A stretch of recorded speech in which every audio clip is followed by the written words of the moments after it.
Assalamualaikum warahmatullahi wabarakatuh. Kita ketemu lagi di materi berikutnya. Yang sebelumnya kita sudah membahas mengenai notasi sigma ya, mengubah dari deret aritmatika ke notasi sigma dan notasi sigma ke deret aritmatika. Nah, untuk kali ini kita akan membahas mengenai sifat-sifat dari notasi sigma. Tapi sebelumnya, saya ingin membahas mengenai nilai dari suatu notasi sigma.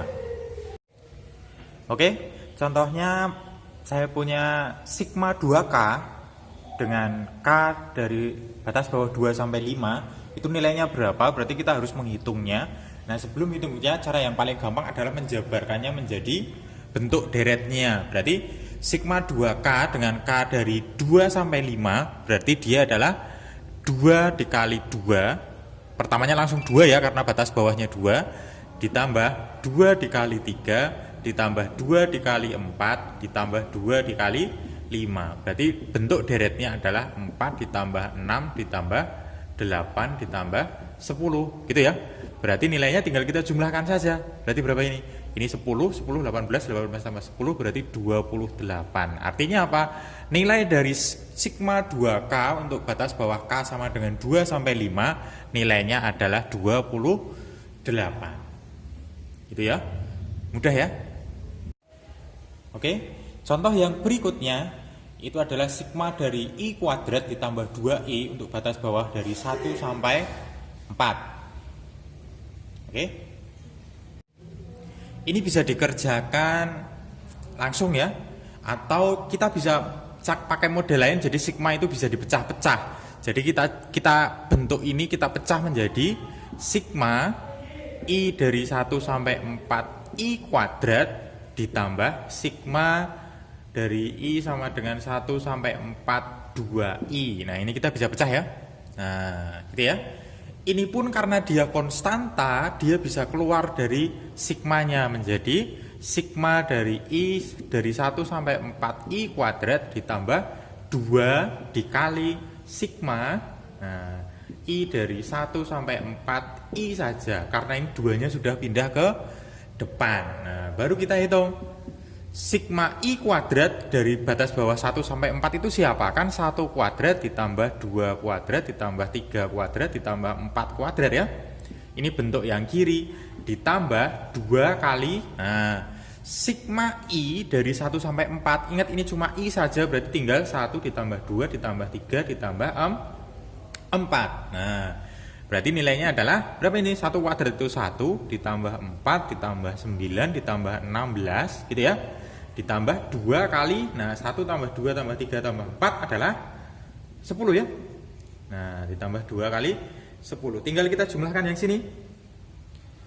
1 tambah 4 atau 4 tambah 16 itu 20 ya. 20 ini 30 ya.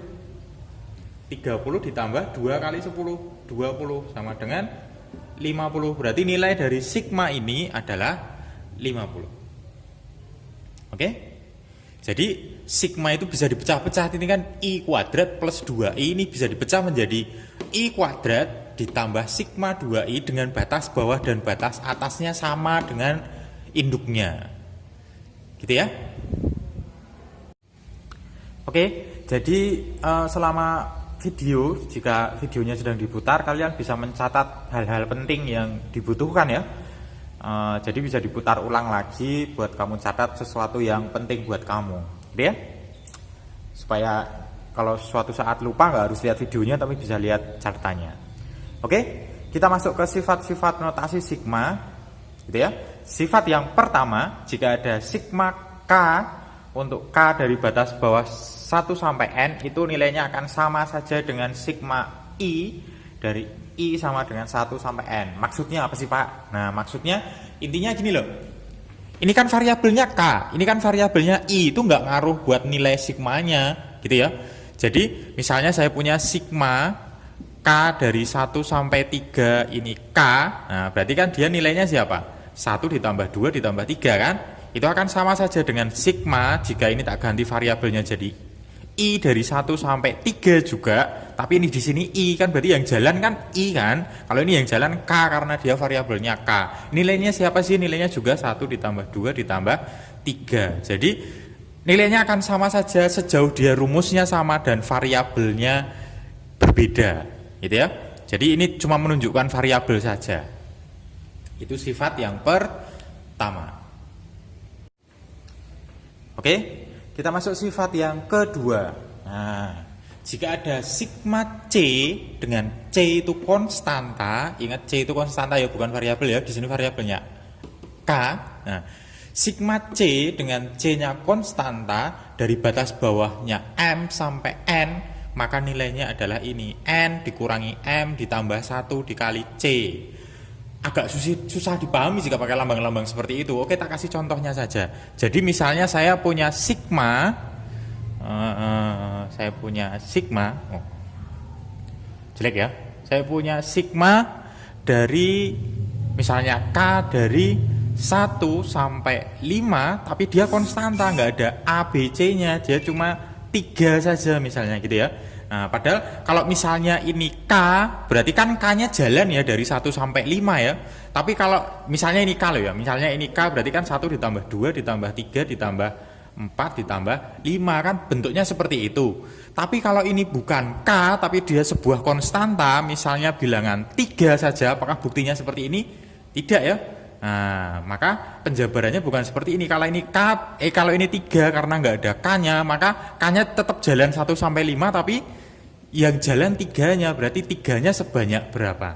Sebanyak dari 1 sampai 5 itu ada berapa bilangan? 1, 2, 3, 4, 5. Berarti 3-nya sebanyak 5 bilangan.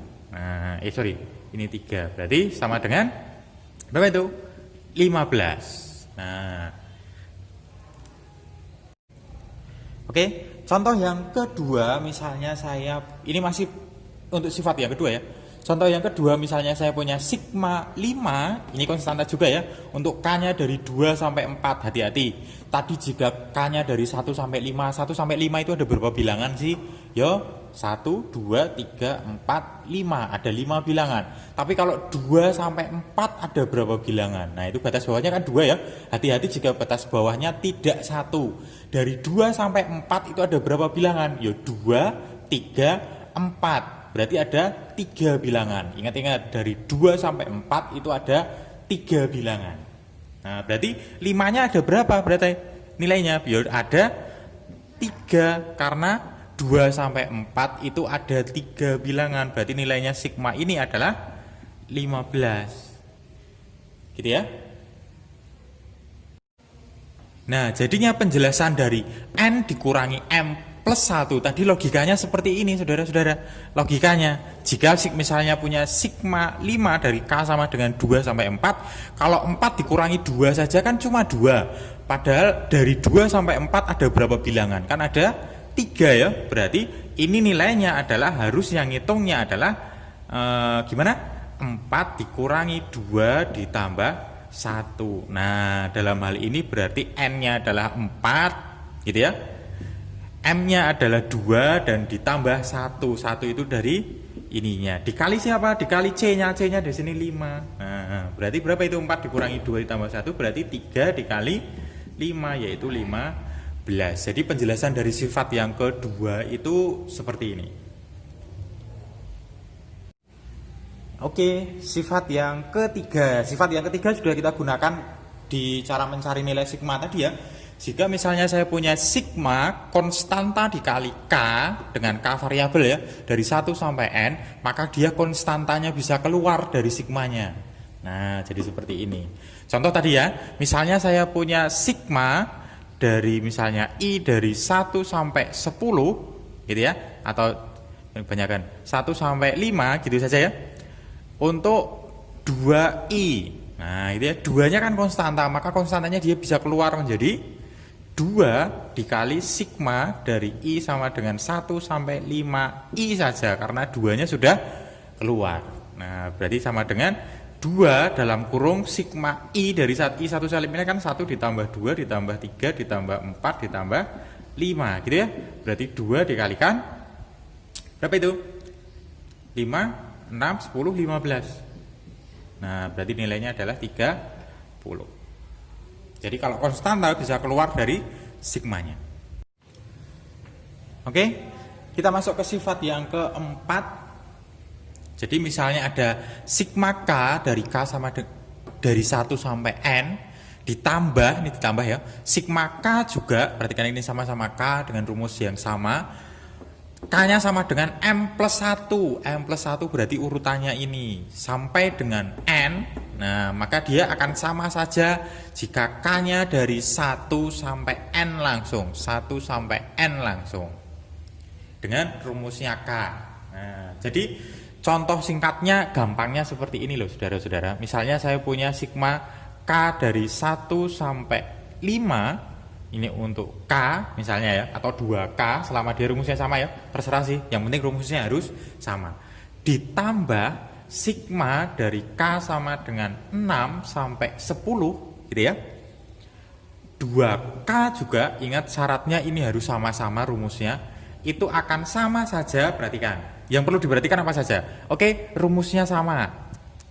Ya.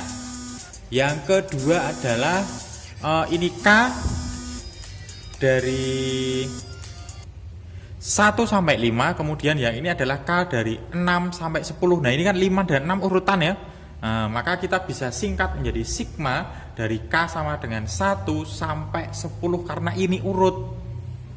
Habis 5 kan 6 ya. Nah, urut kalau ini 7, nah ini udah nggak berlaku ya saudara-saudara kalau ini 7. Berarti ini harus urut antara ini dan ini, batas atas yang pertama dan batas bawah yang kedua itu harus urut. Berarti dari langsung kita bisa tuliskan langsung dari 1 sampai 10 dengan rumus 2K juga. Itu penjelasan dari sifat yang keempat. Oke, ini sifat yang kelima. Nah, jadi nanti erat hubungannya sama mengubah batas bawah maupun batas atas dari sebuah sigma. Nah, misalnya kita punya sigma K dari batas bawahnya M sampai batasnya N, kita akan ubah batas atas ataupun batas bawahnya bisa ditambah atau dikurangi ya. Jika misalnya di sifat ini ditambah, berarti kan M plus sebuah bilangan yang tak misalkan P, nah maka batas atasnya juga harus bertambah dong. Kalau batas bawahnya ditambah, maka batas atasnya juga harus ditambah dengan bilangan yang sama supaya nilai sigmanya juga sama, gitu ya. Nah, tetapi rumus sigmanya itu harus dikurangi. Nah, rumus sigmanya itu harus dikurangi. Hati-hati ya, jika batasnya ditambah, maka rumus sigmanya harus dikurangi. Contoh, saya punya sigma K dengan K sama dengan 1 sampai 5. Misalnya saya akan modifikasi batas bawah dan atasnya menjadi K sama dengan misalnya batas atasnya menjadi 3 misalnya. Kalau supaya menjadi 3 kan berarti 1 plus 2 ya. Maka batas atasnya juga akan plus 2. Nah, ini kan 1 plus 2, ini juga plus 2, maka rumusnya harus dikurangi 2. Nah, berarti nilai sigma setelah batas bawah dan batas atasnya dimodifikasi menjadi K sama dengan 3 sampai 7, sini K min 2. Nah, gitu ya. Oke, masih contoh yang sifat yang kelima. Misalnya saya punya sigma 2K, untuk K dari batas bawahnya 4 sampai 7, saya pengen menjadikannya menjadi batas bawahnya 1. Nah, berarti kalau tadi ditambah berarti sekarang dikurangi ya toh, menjadi sigma. Nah, K supaya 4 menjadi 1 berarti sama dengan 4 dikurangi 3 ya. Ya, betul. Berarti ini juga 7 dikurangi 3. Nah, ininya berarti K-nya nanti ditambah apa dikurangi? Karena ini dikurangi berarti K-nya nanti ditambah. Ingat, cuma K-nya saja yang ditambah, 2-nya tidak. Berarti perlakuannya seperti apa? Berarti 2 dalam kurung K plus 3. Hati-hati, cuma K-nya yang ditambah, konstantanya nggak ikut. Berarti bentuknya harus seperti ini. Nah, menjadi berapa saudara-saudara? Sigma dari K sama dengan 1 sampai 4, berarti 2K plus 6. Nah, bentuk sigmanya menjadi dari seperti ini. Jika dijadikan batas bawahnya 1 menjadi sigmanya menjadi bentuknya seperti ini. Oke. Untuk materi kali ini untuk sifat-sifat sigma sampai di sini dulu ya. Nah, mudah-mudahan kalian bisa memahami dengan baik. Jangan lupa dipelajari, diulang-ulang terus sampai kamu paham. Terima kasih. Assalamualaikum warahmatullahi wabarakatuh.